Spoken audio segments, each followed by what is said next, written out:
Pinaigting ng ilang organisasyon ang mga programa para masolusyonan ang mga kaso ng tuberculosis sa lungsod. Nagsagawa ng Tuberculosis Awareness Program nitong Martes sa Pasig City Hall na dinaluhan ni Congressman Roman Romulo at ng 11 sangguniang panglungsod sa pangunguna ni Vice Mayor Dodot Jaworski Jr. Nakiisa ang mga representante mula sa iba't ibang sektor at barangay. Pinangunahan ng positibong Pasigueño ang isinagawang programa katuwang ang PSTB, Achieve, USAID at ang City Health Office. Nabatid na layon din ng programa na magkaroon ng ordinansa na makakatulong at makapagbibigay ng pantay na karapatan para sa mga may TB at mga TB survivor. Ito po ay ang commitment po ng ating community and ng ating LGU on ending TB here in Pasig.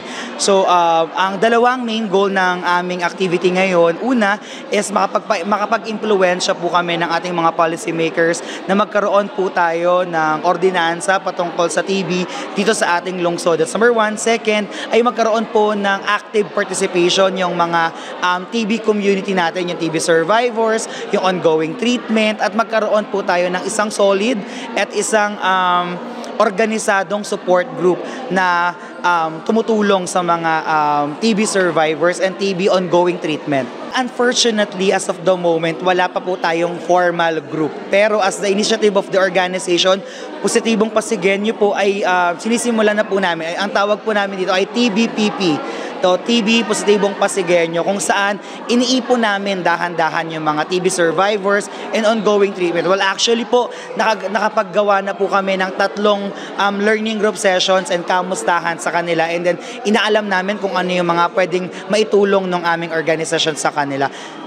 I am very happy kasi sa Pasig, so far sa dami ng mga TB survivors na nakausap ko ay hindi nila masyadong problema ang gamutan because we have enough medicine here sa Pasig. Ang problema at kailangan nila ay ang support group system po. Marami po tayong pinaplano. Tulad nga po ng pagbubuo po ng support group and then active participation po doon sa paggawa ng ordinansa patungkol sa TB. Well, I am very happy po because as upon kwentuhan at meeting with our National TB Program Pasig, parang mayroon po silang inisyatibo na gumawa talaga at amendahan yung ordinansa at susuportahan, at we are very much willing to help po as the community. And then, yung organization ko, which is Positibong Pasigueño, ay 70% ng total members namin ay nagkaroon po ng tuberculosis or somehow TB survivor din po. Valid po ang takot, valid po ang nararamdaman po natin kasi may mataas na stigma at diskriminasyon. Pero sa kasalukuyan po, wag po tayong matakot na magpagamot, wag po tayong matakot na mag-seek ng treatment dahil number one, ang TB ay nagagamot. Malinaw po yun. 2 linggong gamutan sa tuberculosis ay hindi ka na makakapanghawa. Hindi kailangan pandirian yung mga taong may TB dahil hindi sila basta-basta nakakahawa. Meron tayong enough at good quality treatment for them. Second, gusto ko lang pong i-encourage yung mga general community na maging pantay at patas yung ating pagtingin doon sa mga TB survivors or TB ongoing treatment because they're still human. Tao sila na may karapatan at kapantay na karapatan na katulad nung sa atin. And sa LGU of Pasig, kasi maraming salamat po dahil maganda yung feedback ng mga TB clients po natin patungkol sa nangyayari po dito sa Pasig. So, yun, sana dumating yung panahon na magkaroon po ng ordinansa ang lungsod ng Pasig patungkol sa TB.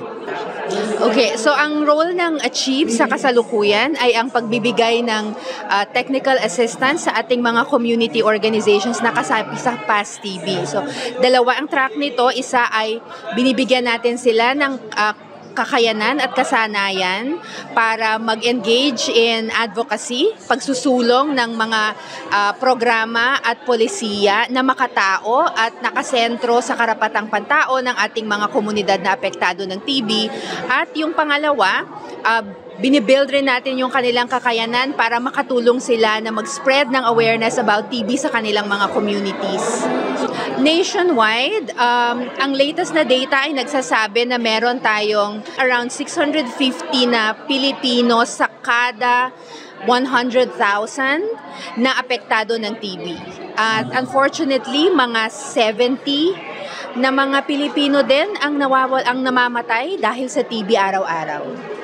It's curable, yes. At libre po ang gamot natin sa TB sa Pilipinas. Ang kailangan lang po talaga ay ma-diagnose tayo, magpatingin, magpa-check up para po malaman kung tayo ay may TB dahil libre naman po ang gamot. Para po sa mga mamamayan ng Pasig, lahat po tayo ay may maaaring maiambag para sa pagpuksa sa TB sa ating syudad. Isa na po dyan ang sana mapag-aralan natin kung ano ang TB para maintindihan natin na hindi po natin dapat ito katakutan at lalong wag natin katakutan ng mga taong apektado nito. Kasi may gamot naman po tayo at libre naman po ito. Sana po kapag tayo may nararamdaman, magpatingin po tayo agad para malaman natin kung kailangan natin maggamot para tayo ay gumaling. Kasi doon po sa hindi natin alam ang ating status pagdating sa TB, nakakadagdag po kasi yan sa pagkalat ng sakit. Pero pag naggagamot po tayo, naiiwasan din po natin ang pagkalat ng TB. Tiniyak ng lokal na pamahalaan na susuportahan ang mga programa para sa mga may TB. Doon po sa hindi nakakaalam, ang tuberculosis po ay isa pong bakterya, di ba? Pero ang maganda po dito ay ito ay treatable, ito po ay nagagamot. Yan po ay talagang nakakahawa, di ba? Nakakahawa siya, kaya kailangan para masugpo ang pagkalat nito, kailangan number one, mag-screening po tayo. Kung meron po tayong mga simptomas, malaman natin kung paano. At ang gamot po niyan ay libre. Hindi nyo dapat pong ikahiyayan.